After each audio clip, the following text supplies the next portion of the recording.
Olá, seja bem-vindo a mais essa edição do curso de Meliponicultura de Ciência Cidadã. Meu nome é Maiara, eu sou bióloga, eu sou mestre em Ciência Animal e atualmente eu faço doutorado em Sustentabilidade na USP-ACHE.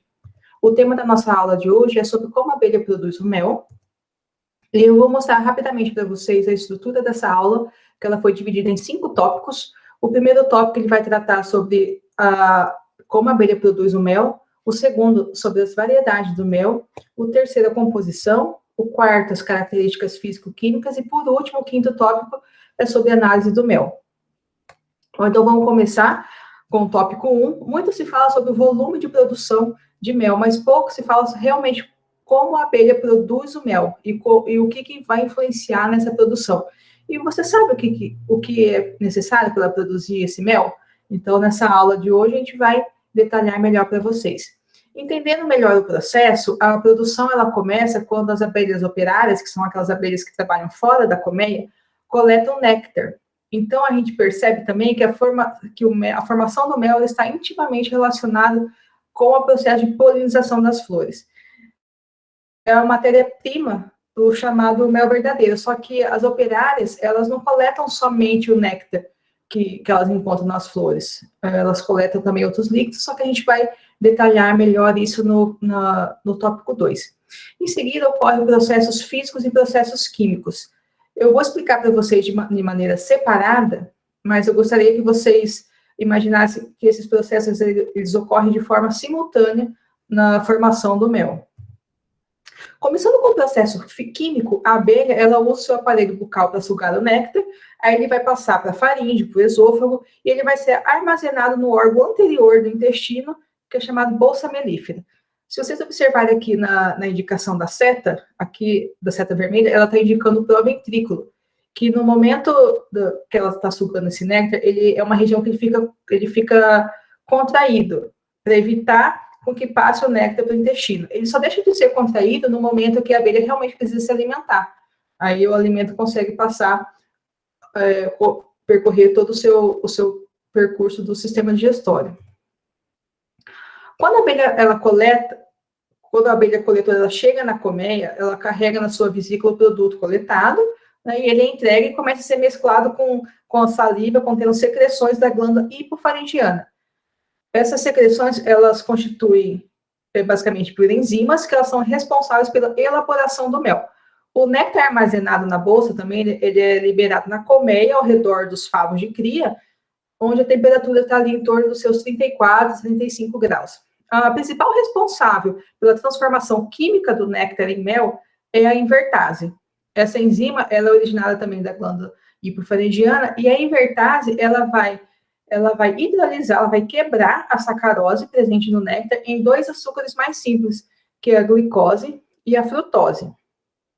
Mesmo com muitos estudos relacionados a essa glândula, existe uma considerável carência de publicação com a produção enzimática diária dessa glândula, bem como a sua relação entre a morfologia e a atividade enzimática da invertase. E quando a gente fala de glicose e oxidase, ela transforma a glicose em ácido glicônico. Esse ácido glicônico ele vai tornar o mel mais ácido, e essa acidez ela vai acabar protegendo o mel de bactérias que faria fermentar de maneira que não fosse conveniente. Já o processo físico, ele é um processo que ele ocorre tanto na boca como na colmeia. Ele consiste na redução do teor de água do néctar pelo processo de evaporação. O néctar colhido, ele varia a sua quantidade de 70% a 90% no momento que ele é colhido de água, e ele deve ser reduzido aproximadamente 20% no produto final, dependendo também da variedade da espécie da abelha. E para que ocorra essa evaporação, são necessárias condições favoráveis, como a superfície em contato com o ar. Então, a evaporação ela vai acontecer na superfície dos líquidos, e quanto maior a superfície, maior será a sua evaporação. A bolha líquida, no momento da regurgitação da abelha, ela é praticamente esférica, aumentando assim, o máximo possível a sua capacidade de superfície de contato, favorecendo, então, a evaporação. Um outro fator é a temperatura, e a gente sabe que quanto maior a temperatura, mais intensa se dá a evaporação. Então, toda vez que a gente observar aqui na imagem, a gente consegue ver que está mostrando setinhas vermelhas indicando o movimento do líquido ali dentro. Então, toda vez que o líquido volta para a bolsa, ele é reaquecido devido à temperatura da abelha. Então, para a gente recapitular, entender melhor este processo, as abelhas elas vão sugar o néctar das flores, vão depositar na vesícula. Durante esse transporte são adicionadas secreções, são adicionadas enzimas, invertase, diastase, glicose e oxidase. Aí já vai acontecendo a quebra em açúcares mais simples, como a frutose e a glicose. Ao chegar também na colmeia, a abelha vai depositar esse néctar nos favos, nos potes, e ele vai terminar também de perder grande parte da água que está presente nele. Como eu disse anteriormente, as operárias, elas coletam qualquer líquido açucarado, elas não coletam somente o néctar das flores. E é por isso que é tão comum a gente encontrar abelhas entrando em latinhas de refrigerante, de sucos adoçados, é muito comum. E isso levou a uma curiosidade que aconteceu um tempo atrás, que os produtores de mel numa cidade francesa, eles começaram a encontrar mel colorido. Tinha mel azul, mel marrom, mel verde, mel mais amarelado. E quando foram observar, essa região ela ficava próxima da fábrica da M&M, cerca de 4 quilômetros de distância. Então, as abelhas, elas iam até os tanques que continham líquido açucarado e o corante, que é utilizado para fazer a casquinha do chocolate, e elas estavam utilizando aquilo lá para produzir o mel. Entrando no tópico 2, sobre a variedade do mel, então existem assim, dezenas de variedades de mel de abelha que pode se obter segundo a sua floração, pasto apícola, técnica de preparação, além também da espécie de abelha. Então, dessa forma, esses meles eles vão variar tanto de cor, como de sabor e também do aroma. Então, se vocês observarem aqui na imagem, aqui está uma sequência de mel de abelhas, de diferentes tipos de abelhas sem ferrão. Se você observar aqui as cores, ela vai desde o amarelo quase transparente até o mais avermelhado. Então, uma riqueza, uma variedade muito grande. A cor e o sabor, eles são diretamente relacionados com a predominância da sua florada. Os meles de coloração mais clara, eles apresentam um aroma e um sabor bem mais suave. E os da coloração mais escura, eles são mais ricos em proteínas, em sais minerais. Em relação ao sabor, o mel de abelha sem ferrão, ele apresenta menor doçura e maior acidez quando comparado ao mel de apis mellifera, que ele é muito mais doce e tem a acidez bem mais baixa. No tópico 3 de composição do mel, ele é composto basicamente por açúcar e água, né? Mas também está presente outros minerais, como aminoácidos, enzimas, vitaminas, proteínas, mas a concentração dessas substâncias, ela vai depender de alguns fatores, como a espécie da abelha, a natureza do solo, o estado de maturação do mel, condições meteorológicas do bioma que ele está inserido. E o mel, ele é um produto completo. Assim, de um modo geral, ele é constituído na sua maior parte, cerca de 75% de açúcares simples, que é glicose e frutose, cerca de 20% de água.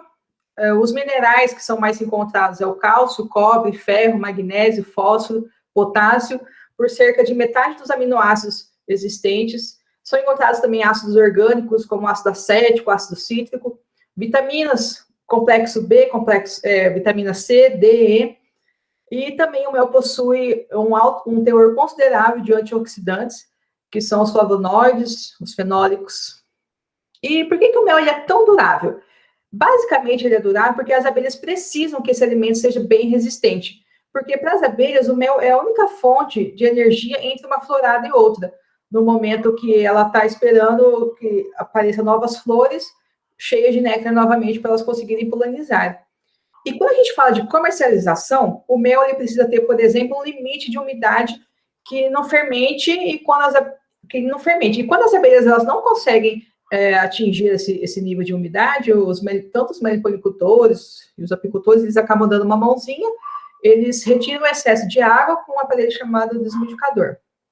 E, além disso, esse produto ele tem que ficar guardado longe da luz, longe da umidade, longe do calor, e é bem difícil conseguir reunir todas essas características por um longo período.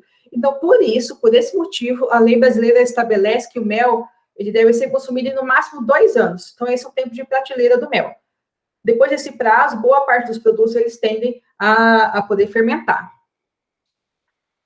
Entrando aqui nas características físico-químicas, a busca de caracterização do mel ele tem sido fonte de diversas pesquisas. Então, existem várias publicações relacionadas a essa caracterização. Só que a maioria delas é relacionada a uma determinada espécie, uma espécie específica, a uma determinada região. E a finalidade de se conhecer bem esses parâmetros e tê-los bem estabelecidos é a busca de garantia da qualidade desse mel, é a busca da identidade desse mel. Além disso, auxilia também nas estratégias de comercialização e tem a consequência direta sobre o manejo e desenvolvimento da criação das espécies. A composição exata de qualquer mel ele vai depender principalmente da fonte vegetal da qual ele é derivado, mas também depende do clima, do solo, do bioma. Então, dois mels eles nunca serão iguais, da mesma espécie em regiões diferentes, porque as suas características elas estão diretamente relacionadas ao seu local de produção. E com isso, a gente observa a dificuldade que tem de se estabelecer uma única norma para todo o Brasil, que é um país muito rico em espécies de abelha sem ferrão, e é caracterizado também por possuir uma grande diversidade ambiental. Existem muitos fatores que influenciam nas características físico-químicas e também sensoriais do mel, como a concentração do néctar, a proporção de seus carboidratos, números de dias em que as flores estão secretando o néctar e a quantidade disponível para a coleta de abelhas. Entrando aqui no último tópico de análise do mel, entre os vários alimentos presentes na dieta humana, o mel talvez seja o que é o alvo de maior frequência de adulteração ao longo da história. Então, à medida que os novos tipos de adulterações foram ocorrendo, os métodos analíticos também tiveram que acompanhar esse desenvolvimento, com o intuito também de detectá-los. E essa tarefa está cada vez mais difícil por conta das diferentes formas de fraudes que são observadas nessa prática. Então, é necessário um controle de qualidade eficiente do mel. Os mais importantes parâmetros para avaliar a qualidade desse mel são os parâmetros físico-químicos, a sua origem floral, a área de produção e o tempo de prateleira. O conteúdo de umidade é um dos principais parâmetros físico-químicos relacionados à qualidade do mel, porque ele vai avaliar a condição de maturação, a granulação e a fermentação dos seus açúcares. Então, está relacionado também ao seu valor comercial. Já a diastase é uma característica indicativa de adulteração do mel, que ele é influenciado pela temperatura, principalmente pelo calor. Então, a quantidade e também a quantificação do hidróxido metilfurfural, que é o HMF, que ele vai se formar com a decomposição da frutose na presença de um ácido. O hidróxido metilfurfural, ele é um aldeído cíclico, que ele se origina da desidratação da frutose no meio ácido. E esse processo ele está ligado ao grau de envelhecimento e a sua quantidade ela é modificada com o aquecimento. E a pesquisa desse composto ela é feita para verificar a adulteração principalmente com açúcar comercial, a estocagem inadequada em lugares muito quentes, ou se o mel ele foi de qualquer outra maneira superaquecido, fazendo que ele tenha o seu valor nutricional alterado, né? A enzima diastase contida no mel e o seu conteúdo de hidróxido metilfurfural, eles são utilizados como indicadores de qualidade e autenticidade desse mel. Então, é possível obter informações sobre a intensidade de superaquecimento que ele sofreu, a degradação natural que ele passa, a partir dessas características. Os açúcares, principalmente a glicose, a frutose e a sacarose, ela é influenciada pela origem botânica, a atividade da invertase, pelo clima e pelo solo. O pH é um parâmetro que ratifica a integridade do produto e ele contribui para a estabilidade microbiana. E vale lembrar também que a acidez é uma característica que ela é intrínseca do produto e não é um indicativo de deteriorização. E pode ser determinado por diversos fatores, como a flora, o estado da maturação do mel, a presença de ácidos orgânicos, ácidos inorgânicos, e é essa acidez que vai inibir ou vai favorecer o crescimento de micro-organismos. No ano de 2000, o Brasil estabeleceu a identidade e os requisitos mínimos da qualidade que o mel destinado para o consumo humano. Porém, essa instrução normativa, ela abrangia somente o mel de Apis mellifera. E com o aumento da demanda pelo mel da abelha sem ferrão, pelo seu sabor agradável, pelas suas propriedades medicinais, houve a necessidade, então, de se criar uma legislação própria. Porque muitas amostras de mel de abelha sem ferrão pelo Brasil, elas não se enquadravam nessas normas vigentes. elas não se enquadravam, mas, ao mesmo tempo, elas se destacavam como mel totalmente diferenciado, atraindo principalmente os olhares da alta gastronomia. Então, alguns estados, só que infelizmente partiu somente de alguns estados, publicar essas resoluções. Aqui no estado de São Paulo, por exemplo, tem essa resolução de 2017, que é, como eu já falei, a nível estadual, mas mesmo assim, tem a necessidade de se criar, de se desenvolver uma legislação que abranja todo o Brasil, né, que tenha a representatividade de todos os estados, mais adequado com as espécies, de acordo com a sua região, para favorecer e facilitar a comercialização do mel de abelha sem ferrão. Aqui eu trouxe para vocês a tabela das propriedades físico-químicas da resolução de abelha sem ferrão do estado de São Paulo de 2017, e aqui eu coloquei em vermelho, destacando as diferenças que tem com a Diapis, que na Diapis o açúcar redutor, o mínimo é de 65, e na de abelha sem ferrão o mínimo é 60, a umidade da Diapis, o máximo considerada é de 20, e da abelha sem ferrão ela foi dividida em duas situações, do mel desumidificado e mel in natura, variando de 20 a 40, o hidróxido metilfurfural na Diapis, ele é máximo de 60, já na abelha sem ferrão é máximo de 20. O pH, que não está contemplado para o mel, na instrução de 2000, aqui na abelha sem ferrão, ele está numa variação de 2,9 a 4,5. E aqui foi mais... E as outras propriedades, elas são idênticas, por isso que eu não ressaltei. Então, aqui vale frisar que realmente precisa ter um estudo melhor para todo o Brasil, abrangendo as espécies com maior comercialização, para facilitar, assim, para os produtores que tenham o seu mel de grande qualidade dentro dos parâmetros.